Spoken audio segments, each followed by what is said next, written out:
Welcome to our extended deep dive into the world of nuclear weapons and radiation. We're going to take a closer look at the history, effects, and current state of nuclear weapons and radiation, as also some lesser known facts and stories.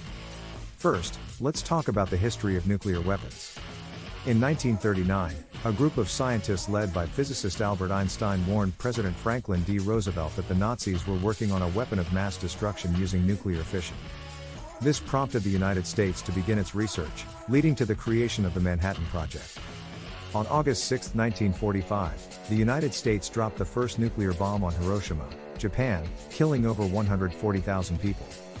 3 days later, a second bomb was dropped on Nagasaki, killing an additional 70,000. But the development of nuclear weapons didn't stop there. In the decades that followed, the United States and the Soviet Union engaged in a nuclear arms race, with both countries stockpiling thousands of nuclear weapons. In 1962, the Cuban Missile Crisis brought the world closer to nuclear war than ever before.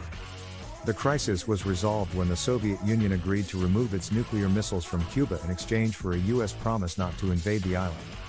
It's worth mentioning that the nuclear bomb that was dropped on Hiroshima was not the most powerful weapon that was developed during the Manhattan Project. The bomb was called Fat Man and it was a plutonium implosion-type bomb.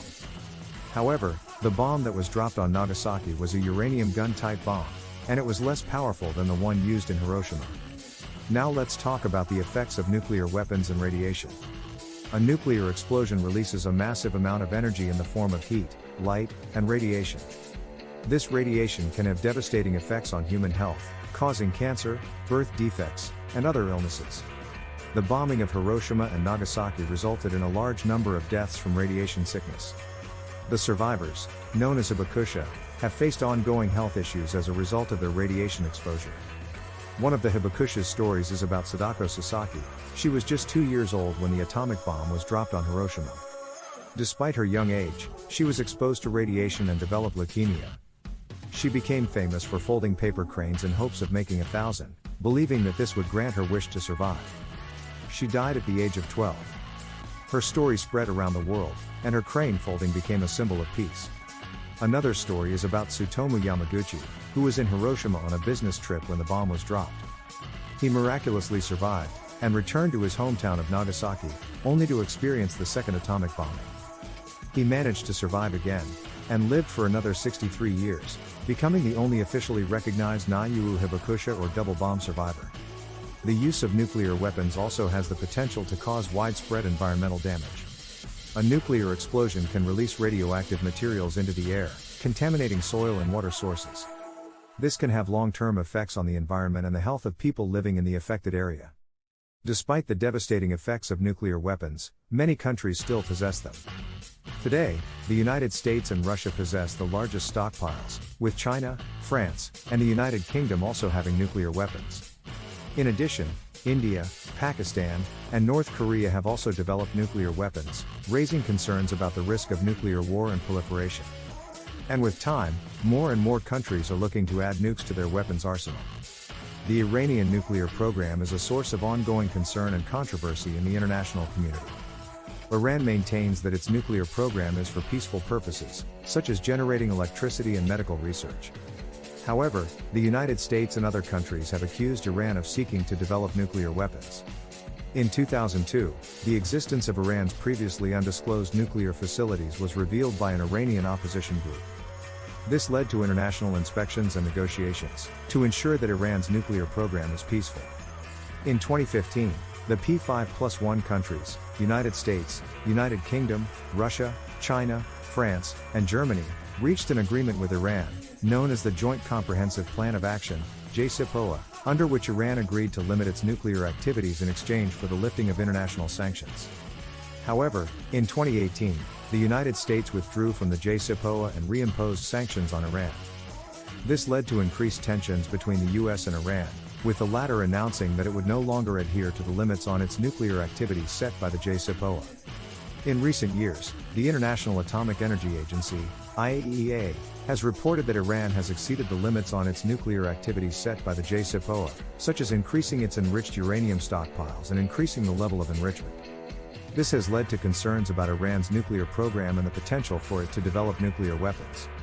The situation remains fluid and it's hard to predict what the future holds for the Iranian nuclear program, but it is an ongoing concern for the international community and the US specifically due to the potential security risks it poses.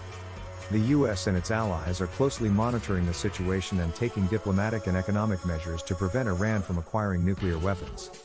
The good news is that there have been efforts to reduce the number of nuclear weapons and limit their use.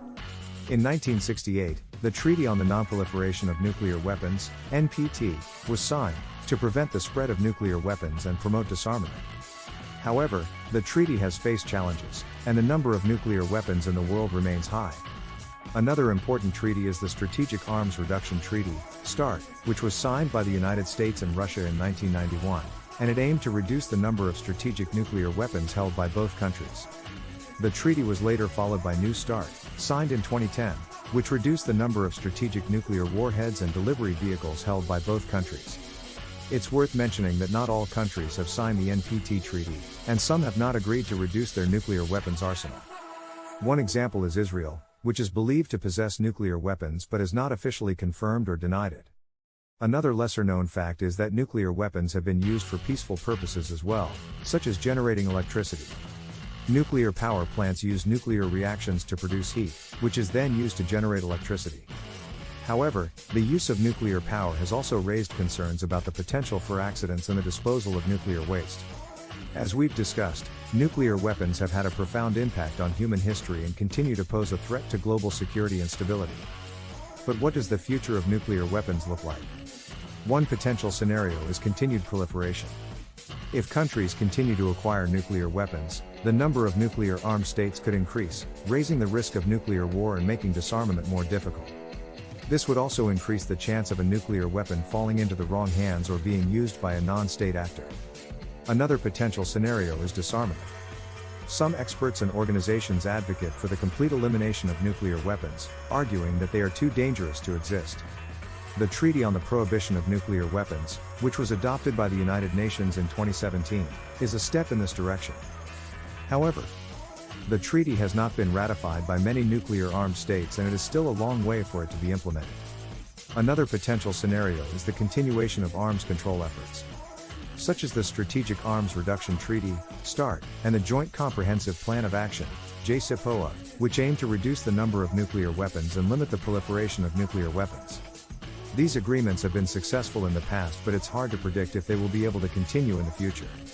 Additionally, some nuclear-armed states, such as the US, are planning to modernize their nuclear arsenals to ensure they remain effective and secure. However, this could lead to an arms race and an increase in the number of nuclear weapons. Another new threat that has emerged in the modern era is cybersecurity. As technology advances, the threat of cyber attacks on nuclear weapons systems increases. In the future, the security of nuclear weapons systems may become more dependent on cybersecurity measures. In conclusion, the future of nuclear weapons is uncertain and depends on a variety of factors. The international community must work together to address the challenges posed by nuclear weapons and to ensure a safer future for all. Remember, the future is in our hands, and let's work towards a world free of nuclear weapons. In conclusion, nuclear weapons and radiation have had a devastating impact on human history and continue to pose a threat to global security and stability. We must continue to work towards disarmament and the elimination of these weapons of mass destruction. We must remember the stories of those who have suffered from the effects of nuclear weapons and radiation and strive for a world free of these dangers.